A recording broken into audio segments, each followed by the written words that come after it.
Assalamualaikum warahmatullahi wabarakatuh. Perkenalkan, nama saya Dea Ivanka Putri dengan NIM B19161 Universitas Jambi. Di sini saya akan menyampaikan mengenai tindak pidana pembakaran hutan. Selamat menyaksikan. Sebelum membahas mengenai tindak pidana pembakaran hutan, sebelumnya kita harus mengetahui apa itu hutan. Hutan adalah suatu kesatuan ekosistem berupa hamparan lahan berisi sumber daya alam hayati yang didominasi pepohonan dalam persekutuan alam lingkungannya, yang satu dengan yang lainnya tidak dapat dipisahkan. Hutan di Indonesia mengalami penyusutan diakibatkan salah satunya adalah pembukaan hutan yang dijadikan lahan berupa perkebunan. Indonesia merupakan salah satu negara yang memiliki perkebunan kelapa sawit yang terluas di dunia, setelah Malaysia. Oleh karena itu, keberadaan perkebunan di Indonesia telah diatur tersendiri oleh Undang-Undang Nomor 19 Tahun 2004. Penyebab kebakaran hutan di Indonesia secara umum disebabkan oleh dua faktor. Sebagian besar kebakaran terjadi karena ulah manusia, terutama pembukaan lahan dengan pembakaran. Kerusakan yang terjadi karena penebangan kayu secara besar-besaran juga membuat hutan semakin rentan terhadap terjadinya kebakaran. Adapun peraturan perundang-undangan yang mengatur mengenai pembakaran hutan dan lahan yaitu pembakaran hutan dalam Undang-Undang Kehutanan. Undang-Undang Nomor 41 Tahun 1999 tentang Kehutanan yang menggantikan Undang-Undang Nomor 5 Tahun 1967 tentang ketentuan-ketentuan pokok kehutanan. Terdapat dalam pasal 50 ayat 3 huruf D yang berbunyi, setiap orang dilarang membakar hutan. Terdapat 3 jenis sanksi terhadap kejahatan di bidang kehutanan, yaitu sanksi administrasi, sanksi pidana, dan tanggung jawab perdata dan ganti rugi.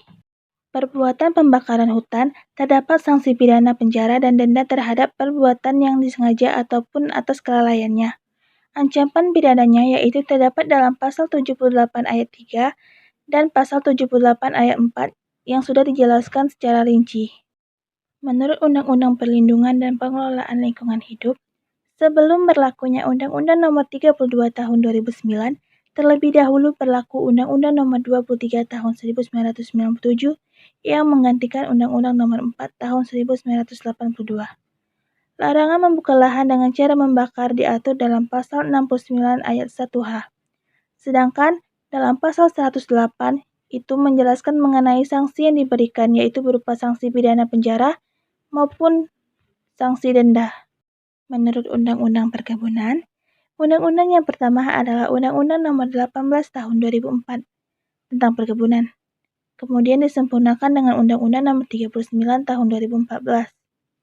Pada pasal 108 menyatakan bahwa setiap pelaku usaha perkebunan yang membuka dan atau mengolah lahan dengan cara membakar sebagaimana dimaksud dalam pasal 56 ayat 1 dipidana dengan pidana penjara paling lama 10 tahun dan denda paling banyak 10 miliar. Dampak pembakaran hutan. Yang pertama yaitu kabut asap. Kabut asap telah menurunkan kualitas udara di daerah yang terkena kabut asap. Asap kebakaran hutan berdampak pada semua sektor kehidupan yang terkena dampak kabut asap, baik itu sektor kesehatan, pendidikan, ekonomi, pariwisata, serta berdampak pada hubungan internasional negara Indonesia dengan negara tetangga yang terkena dampak kabut asap.